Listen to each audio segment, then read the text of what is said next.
What's happening, guys? Welcome back to another video. Today I'm talking all about tonal range versus dynamic range, how it relates to color, and how I expose my images to get the kind of color that you guys always comment about. So tonal range and dynamic range are closely related, but when people talk about dynamic range, they're really talking about how much each individual camera sensor can capture from black to white. Now, every camera you can buy these days behaves differently in terms of dynamic range.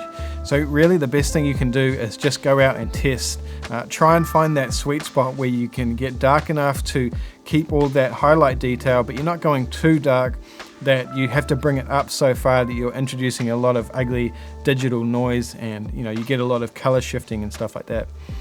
So for me, I always get to know my cameras, but the A7R III, it is a good start already. It does have a lot of dynamic range. Back in the days with film, it was much easier to retain highlight details, so people would expose more for the shadows and midtones, because like Portra 400, for example, a really popular film, you can overexpose it by 3, maybe even 4 stops and still get really nice detail in the sky and the clouds. Digital is kind of the opposite. It's much easier to bring up shadows in most cases than it is to lower down highlights. So when I'm applying my preset to my photos, I'm usually starting with something that looks reasonably dark if there's a really bright background, a bright sky. I'm shooting at sunset a whole lot, or in midday. We have really harsh light here in New Zealand. So it does depend a little bit where you're shooting, but we have particularly harsh light here. So I'm quite often shooting a little bit to the left and underexposing my images.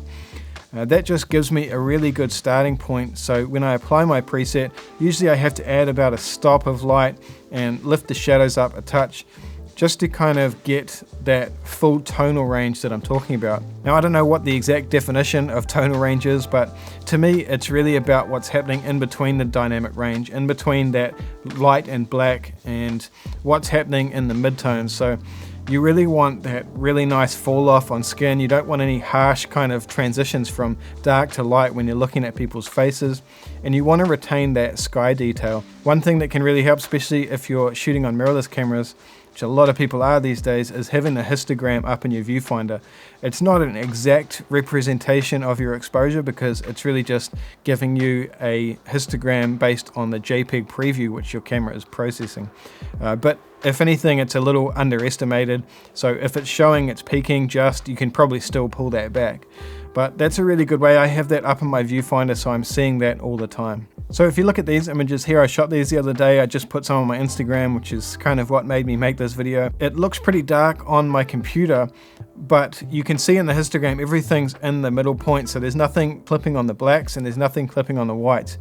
So it gives me a really good starting point to apply my preset and then just adjust the exposure so I have all the detail in the sky, and I'm still getting really nice details on my couple's faces as well.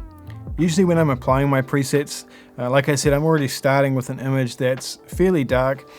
I'll bring the highlights down, and then I'll lift the whole exposure, and that just gives me a little bit of a softer feel. I really like how that looks.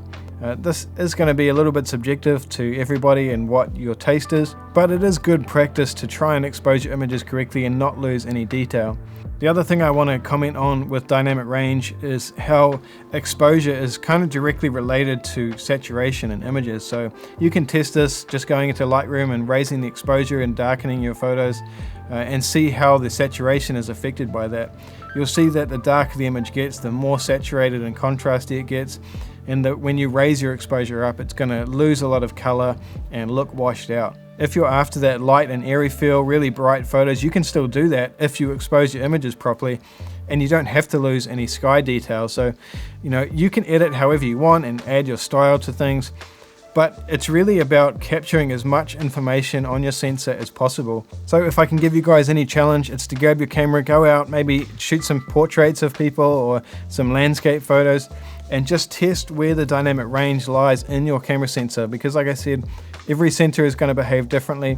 Most of the Sony sensors, I know a lot of you guys that follow my YouTube channel are on Sony, but most of the Sony sensors are all really impressive in terms of dynamic range. I'm going to put a few of these images. I don't want to go chucking all my clients' photos on the internet, but I'm going to put a couple of raw files in the description so you guys can have a play with them and just see how they act for you. But you'll see you can bring them up quite a lot without adding too much ugly noise. So have a play with those. Thanks for watching, guys. I'll see you in the next video.